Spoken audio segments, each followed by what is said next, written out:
Дорогие друзья, сегодня мы пригласили известную в нашем городе девушку, не только как журналиста и репортера, но и молодого автора, поэта Татьяну Идолову. Мы встретились, чтобы поговорить на самые разные темы и, конечно же, послушать ее стихи. Встречаем нашу умницу и красавицу Татьяну Идолову. Здравствуйте. Здравствуйте. Поэзия – это величайшее человеческое творение, в котором можно черпать ответы на самые главные вопросы в своей жизни. Но самое главное предназначение поэзии – это возможность самореализоваться, выливая собственные мысли на бумагу. Ведь бумага – это самый внимательный слушатель и самый обязательный хранитель секретов. А встреча с поэтом – это всегда увлекательно, интересно и полезно. И у нас к Татьяне много вопросов. Каким же было ваше детство, Татьяна? Мое детство было, не побоюсь этого слова, счастливым. Я росла в полной семье, у меня есть 2 сестры, у меня чудесная бабушка, которая, к сожалению, уже ушла из жизни, но она очень много сделала для того, чтобы я стала такой, какой я сейчас, какая я сейчас есть. Мы жили на Юртовской горе, у нас была очень хорошая компания, много друзей, родители друзей и наши родители между собой очень дружили, все общались, в общем, было здорово. А что у вас в детстве было для вас радостью? Самая главная радость в детстве, кроме прогулок, естественно, ежедневных игр с друзьями, это книги. Книг у нас всегда было очень много. У нас был такой большой стеллаж, его папа сам сделал, он был полностью заполнен книгами разного плана, детскими, фантастикой, романами, детективами. В общем, литература была на любой вкус, и я читала постоянно. Спасибо. Хотелось бы спросить, конечно, любимый предмет в школе? Естественно, ответ предсказуемый, это была литература, а чуть позже это стал иностранный язык. По литературе у нас была очень хорошая преподавательница Татьяна Владимировна Постникова, школа номер 85, всем привет. И она действительно очень интересно рассказывала, было приятно слушать, и биографии поэтов, какие-то особенности литературных произведений, они все очень так удачно откладывались в голове, в сердце. В общем, вот литература была любимой. Многих известных поэтов именно на поэзию вдохновляла семья. Может, кто-то из ваших родных пишет стихи? Стихи писала моя бабушка Руфина Кирилловна Уфимцева, она всю жизнь отработала в типографии. К сожалению, стихотворение ее не сохранилось, потому что, наверное, в те тяжелые военные послевоенные годы упор делался отнюдь не на творчестве, а на труде, на созидании. Страну нужно было поднимать, семью нужно было поднимать. Но вот ее коллеги, друзья и домочадцы говорят, что писала она очень хорошо. Собственно, я полагаю, что от нее мне вот эти способности и перешли. Спасибо. Мама-то не пишет? Нет, мама пишет. Раз мы вообще заговорили о семье, я прочитаю стихотворение «Мама». Мама – это самый главный человек в жизни. Мама – первое слово, главное слово в каждой судьбе. Мама жизнь подарила, мир подарила мне и тебе. Наверняка у вас есть какое-нибудь стихотворение о маме. Да, у меня действительно есть несколько стихотворений о маме. Я хотела бы показать вам 2 из них. Так, одну секундочку. Техника на грани фантастики. Давно ли колыбельные мне пела, шаги считала первые мои. Да, лет с тех пор немало пролетело, но материнской крепче нет любви. И пусть года торопятся упрямо, не в силах повернуть мы время вспять, но самое родное слово – мама. Я буду как молитву повторять. Какое трогательное. Вот еще второе хотела показать, но такое, конечно, немного весеннее, тоже посвящено маме. Расплескалась мартовская нега, небеса хрустальные чисты, на пригреве между кучек снега первые проклюнулись цветы. Все как в детстве, только, между прочим, маме, сколько б лет не утекло, первым от мачехи цветочек я несу, и талое тепло Створки окон настежь открывает, занавесок плещется волна, и пыльца клубится золотая, и на солнце щурится весна. Большое спасибо за прекрасные строчки о маме. А сейчас такой вопрос. Скажите, пожалуйста, Татьяна, творчество какого поэта, или, может быть, это несколько поэтов, вам ближе всего по духу, по творчеству? Вообще, моим самым любимым писателем является Владислав Крапивин. Я уже говорила о том, что он писал ведь не только прозу, он писал и стихотворные произведения, которые не менее качественны, чем и проза, собственно говоря, его. Очень жаль, что их тиражируют гораздо меньше. Вот, а если брать классику, ну, естественно, в детстве я перечитала всего Пушкина. А вот по духу, наверное, мне ближе всех Есенин. Ну, во-первых, он все равно немного посовременнее, а во-вторых, вот эти вот лирические описания природы родной, они очень сильно повлияли и на мои какие-то стихотворения, связанные с родиной, с природой. Спасибо. Следующий вопрос. А из современных авторов кого предпочитаете? Кого-то читаете? Вот кто-то нравится из современных? Из современных авторов выделяю, наверное, двух поэтесс, естественно, Веру Полоскову и Соломонову. Вера нравится тем, что читаешь и думаешь, господи, как она могла отгадать мои мысли. И, естественно, вот ее вот этот особый слог, она говорит о вещах одновременно. Вот это вот сочетание, читать ее интересно, необычно. Настолько меткие у нее какие-то сравнения, которые бы вот они бы, в принципе, в голову не пришли. Соломонову многие критики, ну так скажем, ругают за то, что поэзия ее очень проста. Но ведь такая поэзия тоже нужна. В плане поэтических канонов она идеальна. Там все хорошо, и ритм, и рифмы, естественно, не к чему прикопаться.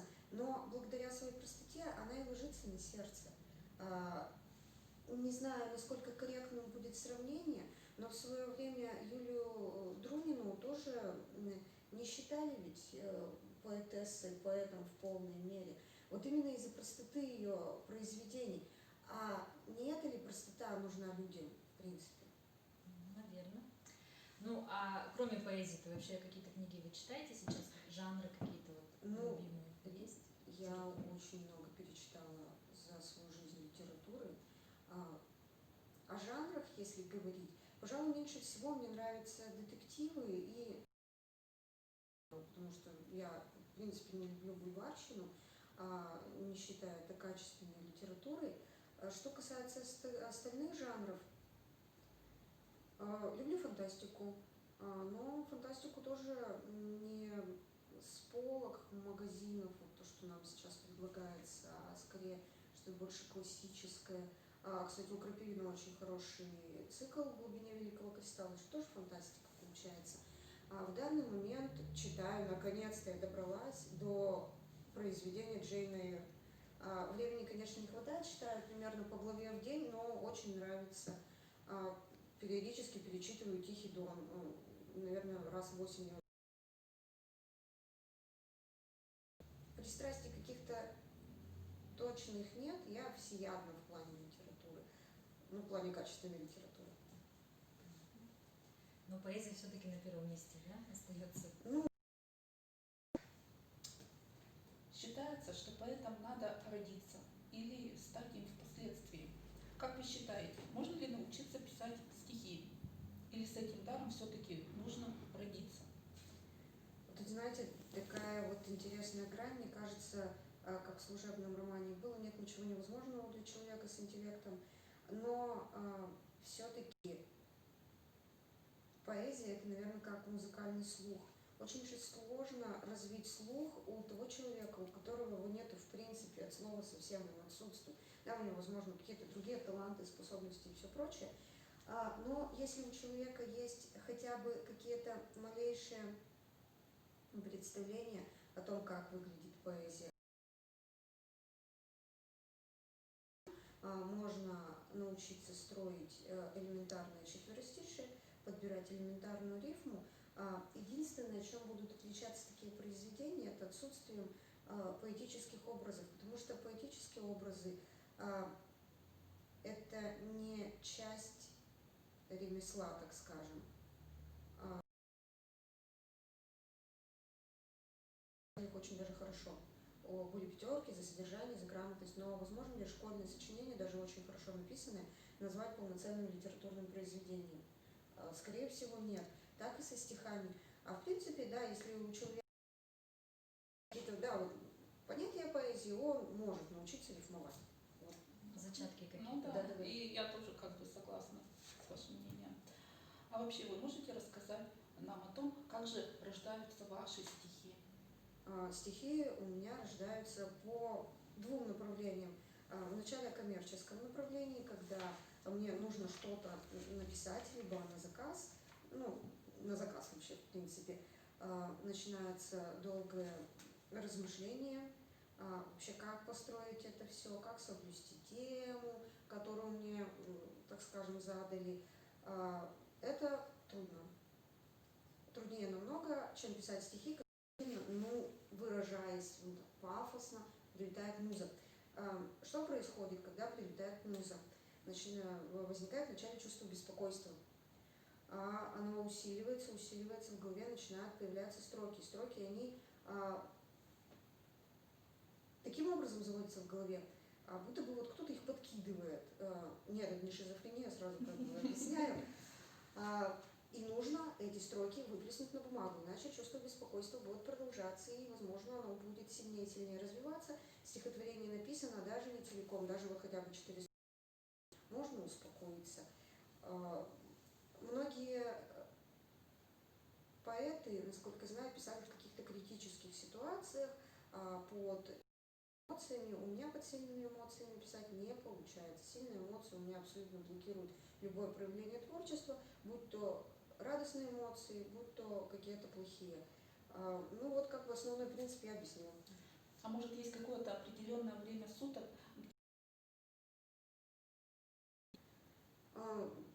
Да, пожалуй, легче всего пишется вечером, либо перед сном. Ложишься, уже засыпаешь, и вот оно начинается. Это надо встать, это надо записать обязательно. Но в последнее время техника шагнула далеко вперед, поэтому можно просто включить диктофон, начитать то, что в голове, а потом уже как-то это систематизировать утром, уже выспавшись. Спокойно уснуть. Да. Я почему-то считала, что бессонными ночами почему-то легче пишутся стихи. Оказывается, нет. Хорошо. Ну вот вы уже сказали, что пишете стихи на заказ. Может быть, у вас есть какие-то вот рекомендации, советы для тех, кто совсем не умеет писать стихи, ну, например, как я. Я даже в юности не писала никаких стихов. Может быть, секреты какие-то у вас есть? Как научиться писать стихи? Ну, определенных секретов нет. Очень многие люди даже не подозревают о том, что у них поэтический дар. Просто, допустим, для молодых людей, не говорю о девушках, может быть, во всяком случае, в мое время, я выросла в 90-е годы, писать стихи считалось, ну, не очень престижным занятием, так скажем. Популярнее было заниматься спортом, ну, и ходить на дискотеки. И многие просто даже не пробовали. Во-первых, нужно просто попробовать сесть и постараться что-то написать. Какие вот еще рекомендации могу дать? Вообще эти рекомендации слышала от Вадима Осипова. В Петербурге он несколько раз приезжал в Красноуфимск. Постараться не использовать глагольную рифму. Это же самое легкое, когда рифмуешь глаголы. Иногда, конечно, нет выхода. И второй момент, если вас попросили написать стихотворение, даже не за деньги, ну просто друзья попросили, нужно его писать так, как ты писал бы для себя. То есть не позволять какой-то халтуры, не позволять какой-то фальши, чтобы это смотрелось красиво, чтобы было ощущение, что написано от души, даже если это не так. И еще, наверное, что я могу посоветовать, попробовать открыть себе поэтический дар после прочтения стихов, то есть попробовать почитать разных поэтов. Возможно, это как-то уляжется, возможно, это даст толчок к тому, чтобы создавать что-то свое. Спасибо. ценные советы. У вас наверняка есть какое-то вот дорогое, самое любимое, да, стихотворение. Можно его прослушать? Да, есть, я его написала довольно давно уже. Сейчас я пытаюсь его вспомнить, потому что свои стихи я периодически забываю. Прощаясь, двигалась как во сне. О, если бы все это было сном.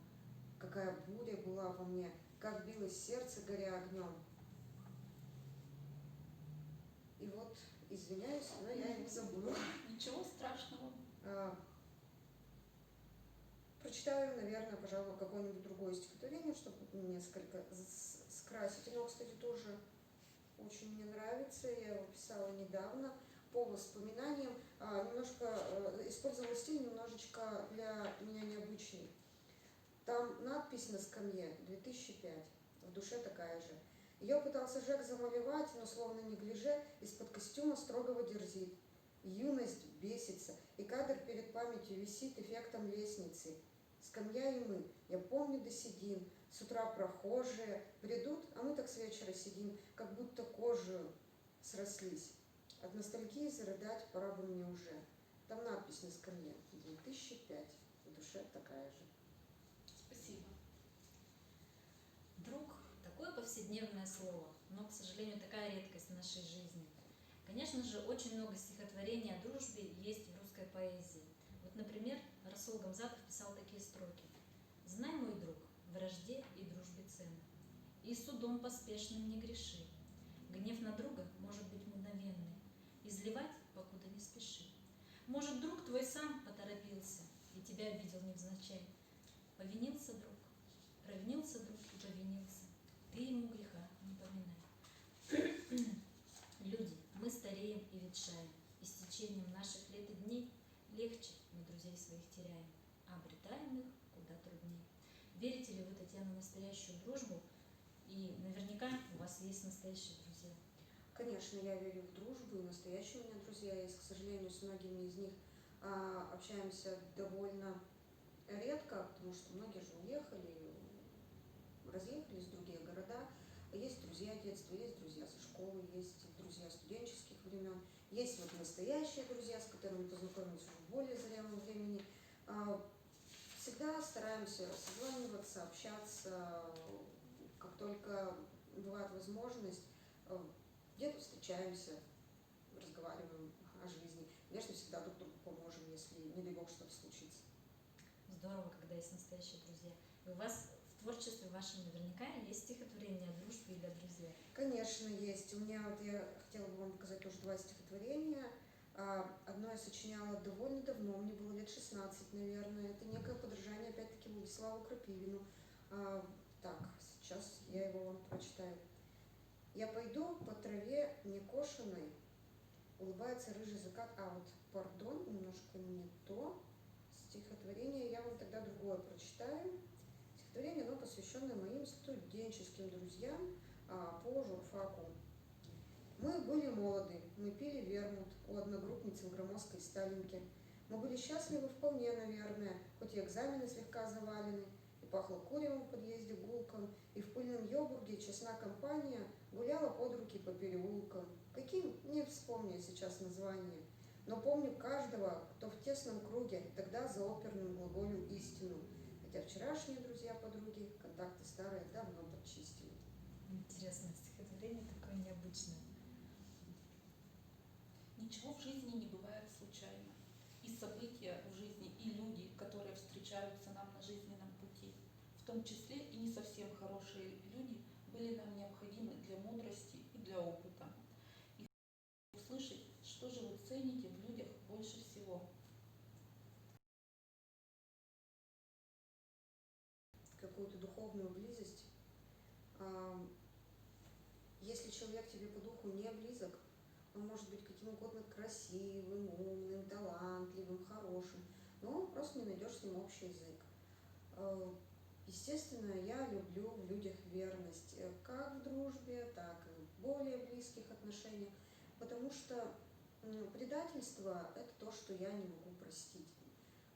Мы друзей за ошибки прощали, но измены простить не могли. Все, наверное, помнят эти строки. Вот здесь как-то также все. Естественно, я легче иду на контакт с людьми начитанными, которые обладают какими-то элементарными знаниями, с которыми есть о чем поговорить. Ну вот примерно вот так. Спасибо. Ну вот, о Сергее Есенине мы уже говорили. И вот он писал: «Моя лирика жива одной большой любовью, любовью к родине. Чувство родины основное в моем творчестве». А о чем вы больше любите писать? Какая из тем вам ближе? В основном это лирика, либо любовная лирика, либо произведение, посвященное родной природе. Очень люблю писать, описывать наши родные просторы, ну не только наши теперь. То есть все, что называется пейзажной лирикой, собственно говоря. Иногда пишу на какие-то злободневные темы, но пишу на них, когда это действительно меня задевает, то есть не чтобы хайпануть, как многие вот сейчас делают, берется какая-то тема, которую все муссируют, обсуждают, и там, допустим, те же звезды по этому поводу высказываются в своих аккаунтах в Инстаграме и все прочее. Если меня не задевает данная тема, я на нее никогда писать не буду. Вот примерно как-то так. Спасибо за ответ. Ну, расскажите о ваших планах на будущее, если это, конечно, не секрет. Когда я вырасту, я стану богатой и знаменитой. Ну, это, конечно, не секрет. Хочется дальше продвигаться именно в плане стихосложения. Почему-то до определенного времени никогда не воспринимала всерьез свое увлечение стихосложением. То есть, ну, хобби и хобби. Когда это начало приносить определенные плоды в виде, допустим, заработка дополнительного, в виде каких-то моментов, связанных с выступлениями, потому что, как и многие люди, я очень тщеславный человек, и мне нравится быть на виду, мне нравятся похвалы и все такое прочее. Потом, благодаря стихотворениям, я получила какие-то новые знакомства, интересные, полезные. И сейчас очень сильно делаю упор на развитие своей группы ВКонтакте, постоянно работаю с ней, постоянно добавляю туда новых подписчиков.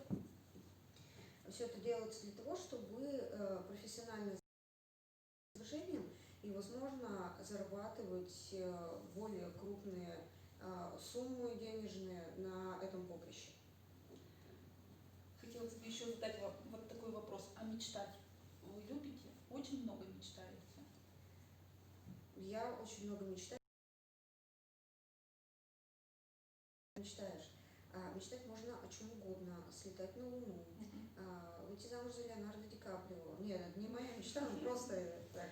Нет, просто да, существует такая теория, что поэтому нельзя стать, если человек не умеет мечтать. И это тоже, но мне кажется, поэт, он описывает же не свои мечты, он описывает то, что есть сейчас, то, что с ним произошло, то, что произошло с окружающими.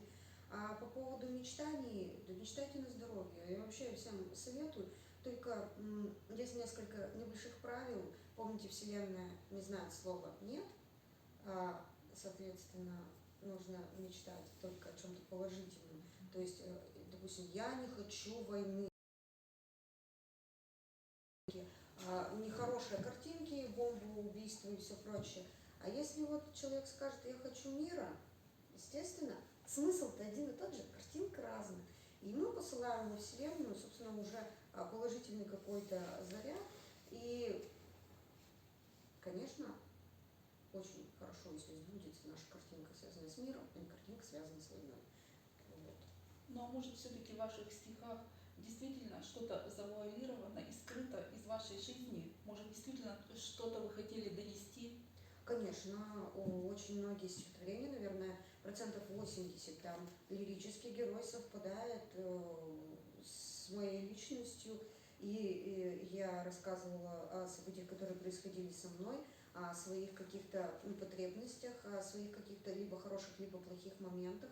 Но стоит тоже помнить, что вообще у всех поэтов не всегда лирический герой совпадает с их личностью, иногда это фантазии чистой воды, и не стоит, как сказать, не стоит верить всему, что ты читаешь Ну, это, конечно, это больше действует в том случае, это правило, если ты знаком с поэтом лично, то есть не надо ничего придумывать, что ну, вполне себе может быть просто какая-то фантазия. Татьяна, вот скоро приближается Новый год, чудесный праздник, любимый праздник нашего детства, ожидание подарков, сюрпризов. А какие у вас вообще вот отношения, ну, какие-то, может, связаны с Новым годом? Новый год всегда был моим любимым праздником. Как я уже говорила, я являюсь ребенком 90-х, и после распада Советского Союза очень многие семьи жили плохо, действительно плохо. Мои родители очень много работали, у нас хорошая семья, но не всегда хватало, допустим, денег, но на Новый год у нас всегда была елка красиво украшена, у нас всегда были подарки, конфеты. И, ну, что, по сути, ребенку для счастья надо? Да. Ну, вот конфетки курортные, ананасные, а вот, наверное, Да, даже действительно дома, было да, ощущение настоящего праздника. праздника. Мандаринки в подарках, обязательно там грецкие орешки, еще, помните, складывали печеницы, там, вафельки, артек. И Новый год это действительно, это всегда ожидание чуда. Да, пожалуй, что верю. Наверное, на самом деле нет чего-то мистического в нашем мире. Вся мистика – это на самом деле химия и физика, которую мы еще просто не знаем до конца. И чудеса, они творятся нашими же руками, точнее, наверное, нашими мыслями, опять возвращаясь вот к теме мечтаний. Да, я верю в чудеса. Вы написали замечательное и прекрасное стихотворение про Новый год. Вы можете нам его прочитать? Стихотворение, оно как раз связано с детскими впечатлениями, а второе, оно, ну, больше такого общее. Наверное, вначале общее прочитаю, потому что оно для меня лично не так ценно, как то. Новый год, он из лесу дремучего, добрый и мохнатый, как медведь. Он чуть ниже облака летучего, он умеет громким басом петь. Новый год шагает вровень с елями по густым, заболтавшись с белыми метелями, уступает путь резным саням. Он поздравит каждого прохожего, он ведь славный малый, Новый год, отхлебнет из чарочки предложенной и лукаво людям подмигнет. А вот второе стихотворение, ну, как раз такое детские впечатления. Прогулка в хрусткий зимний вечерок, цветной предновогодней кутерьме, как будто детство вольного глоток, и песня первой той твоей зиме, где молодая мама не спеша в вечерней дымке санками скрипит, и на щеках упругих малыша румянец ярким яблоком горит. Вокруг деревьев сонных череда, что черной сеткой кроет зимний мир, бежит бороздка санного следа, и хвойный запах веет из квартир. И вот малыш, дыхание затая, снежинок тихий слушая полет, и их пушистой варежкой ловя, встречает самый первый Новый год. Большое спасибо за замечательные стихи. Я думаю, сейчас все, наверное, наши зрители почувствовали. Спасибо. Ну и в заключение хотелось бы спросить, Татьяна, что бы вы пожелали тем людям, которые сейчас нас смотрят, нашим зрителям, в наступающем 2021 году? Ну, пожелание не новое, пожелание, наверное, оно очень такое актуальное. Естественно, я желаю, чтобы поскорее закончилась пандемия, чтобы жизнь вошла в прежнее русло, и тогда, отталкиваясь от этого, можно будет уже легче жить,